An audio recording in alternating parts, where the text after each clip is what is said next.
پچھلے دنوں ایک 22 سالہ بچہ نے 55 منٹ مجھے فون پہ صرف ماں بہن کی گالی نہیں دی، باقی سب کچھ کیا، اور میں 55 منٹ سنتا رہا۔ ایک ہفتہ میرے سر کا درد نہیں گیا۔ 55 منٹ، اور 22 سال کا ان پڑھ نوجوان وہ بکواس کرتا گیا کرتا گیا، اور میں 55 منٹ میں سنتا ہی رہا۔ ہر تھوڑی دیر بعد میں کہتا بیٹا کوئی ٹھنڈے تو ہو جاؤ، کوئی ہنس کے تو دکھا دو، کوئی آؤ، کوئی پیار محبت کی بات بھی کر لیں۔ آخر میں جا کر کہنے لگا ایک بات ہے کہ آپ کا صبر بہت بڑا ہے، آپ نے مجھے بہت برداشت کیا۔ دعوت دینے میں داعی ذلیل ہوتا ہے، جس کو دعوت دی جا رہی وہ اس کو ہم احترام دیتے ہیں، عزت دیتے ہیں۔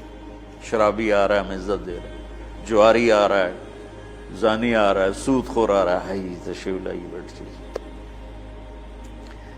تو تیسری بات یہ چاہتا ہوں کہ آپ کا تبلیغ میں جانے کا جو جذبہ ہے وہ نبیوں والا ہو۔ یہ بات کے جذبے بنے ہیں، پڑھانے بیٹھ جاؤں، پڑھنے بیٹھ جاؤں، کتاب لکھوں، کوئی کہیں ممبر پہ بیٹھ جاؤں، کہیں خطابت پہ بیٹھ جاؤں، کہیں درس قرآن مل جائے، کہیں دارالفتاء مل جائے، یا کسی شیخ کا مرید ہو جاؤں تو مجھے خلافت مل جائے اور میری پیری مریدی بھی چل جائے، یہ بہت بات کے جذبے ہیں۔ میرے نبی اور صحابہ تھا کبھی عرش پر کبھی فرش پر، کبھی ان کے در کبھی در بدر، غم عاشقی تیرا شکریہ میں کہاں کہاں سے گزر گیا، کہیں راستوں میں تنہا کہیں ہوں ورود صحرا، میں جنوں کا ہم سفر ہوں میرا کوئی گھر نہیں ہے۔ یہ جذبہ پیدا کرنا چاہتا ہوں، کیونکہ جو کام آدمی کرنا چھوڑ دیتا ہے وہ پھر ذہنوں سے نکل جاتا ہے، پھر ایسا نکلتا ہے کہ وہ بھولنا بھی۔ اب میں بے شمار حدیثیں بھول چکا ہوں، اللہ کا فضل ہے پاکستان میں سب سے پہلے حدیث کی نص کو بیان میں اللہ نے میرے ذریعے سے پیش کروایا، ورنہ کوئی عالم حدیث حضور نے فرمایا کہ جو 5 وقت نماز پڑھے گا اس کے گناہ معاف ہو جائیں گے، اس طرح تو بیان ہوتی تھی، لیکن اس کو اس کی نص کے ساتھ من قام رمضان ایمانا و احتسابا غفر له ما تقدم من ذنبه۔ اور یہ میں نے نا، یہ ہے بات 82 میرا بیان تھا لاہور مرکز میں فجر کے بعد، تو اس کے بعد میں بیٹھا ہوا تھا تو دو بالکل نہیں وہاں نہیں، ادھر مترا والی میں اجتماع تھا، تو میرا بیان ہوا عصر کے بعد، مغرب کے بعد مولانا نذر الرحمان صاحب، تو میں مسجد میں بیٹھا تھا تو دو بالکل ان پڑھ بوڑھے آپس میں تبصرہ کر رہے ہیں، پنجابی تھے، یار وہ مولوی بچہ جو ہے یہ تو حدیثاں ہی پڑھی گیا، حدیثاں ہی پڑھی گیا، وہ اتنا اثر لے رہے تھے اس کی، قرآن ہی پڑھی گیا، حدیثاں ہی پڑھی گیا۔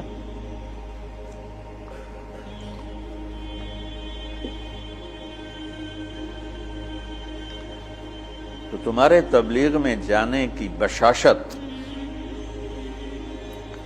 وہ اس کا سبب نص قرآن ہو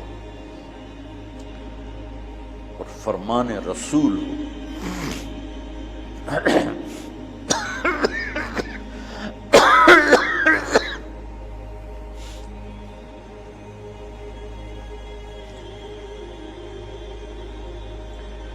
تو اس لیے میں نے یہ مدارس بنائے کہ اللہ میرے ذریعے سے ایک ایسی نسل تیار کر دے میرے دنیا سے جانے سے پہلے جن کو علم میں رسوخ ہو، علم ذوق، علم و باج کرے فقیری، کافر مرے دیوانہ ہو، سہ وریاں کرے عبادت کلو، اللہ تو رہے بیگانہ ہو۔ یہ سلطان باہو رحمت اللہ علیہ کا فرمان ہے کہ علم کے بغیر جو فقیری کرتے ہیں تو دیوانہ ہی ہوتے ہیں، پاگل ہوتے ہیں، شریعت کا ہی نہیں پتا تو فقیری کیا کرنا۔ ہمارا ایک دوست تھا، جب ہم لاہور پڑھتے تھے تو ایک گدی نشین کے نا فیملی سے تھا، تو جب اس کے پاس پیسے ختم ہوتے وہ ایک مریدوں میں چکر لگا کے پیسے اکٹھے کر کے آ جاتا تھا. اب ہم تو باپ کے پیسوں کا انتظار کرتے تھے، وہ مریدوں سے لے کے آ جاتا تھا. تو کہنے لگا ایک جگہ میں گیا تو کہا ہمارے جو ہوتے تھے نا چیلے، وہ بڑے ٹرینڈ ہوتے تھے، یعنی ہمارا تصور بٹھانے کے لیے. تو کہا میں ایک جگہ گیا تو ایک مرید اپنے بچے کے ساتھ ہے، تو وہ بچہ کہتا ابا یہ پیر دی تا داڑھی کوئی نہیں. تو میرا جو چیلا بیٹھا تھا کہا ہوئے چکا، پیران دی اندر داڑھی ہوندی.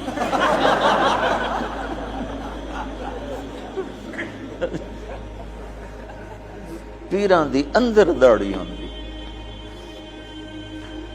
تو علم و باج کرے فقیری، کافر مرے دیوانہ ہو.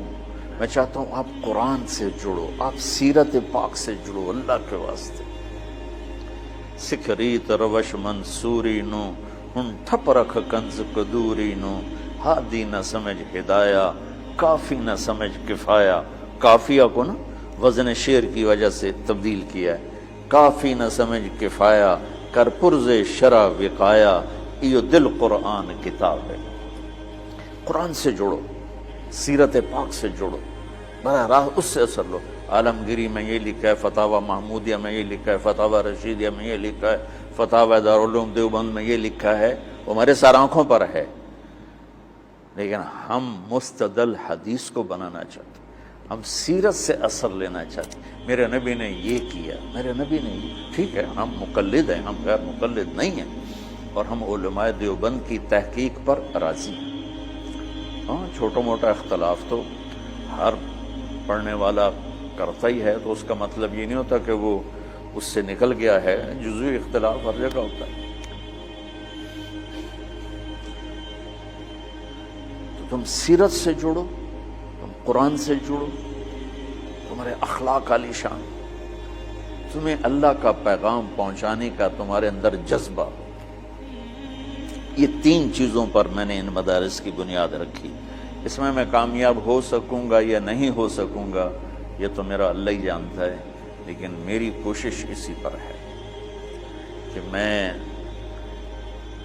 چونکہ ہماری نسل جو آج مدارس سے تیار ہو رہی ہے وہ انتہائی منفی ذہن کی تیار ہو رہی ہے. اور ایک بچہ معصوم ذہن کے ساتھ آتا ہے اور 11 سال 15 سال کے بعد جس بھی مکتب فکر سے وہ نکلتا ہے وہ باقی سب کی نفرت لے کے نکلتا.